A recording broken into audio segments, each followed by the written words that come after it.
আসসালামু আলাইকুম। এমএস এক্সেলে ইউজার আইডি এবং পাসওয়ার্ড দিয়ে কিভাবে লগ ইন করবেন।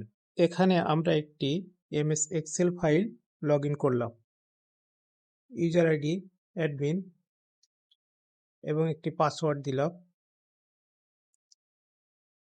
এখন লগ ইন বাটনে ক্লিক করি।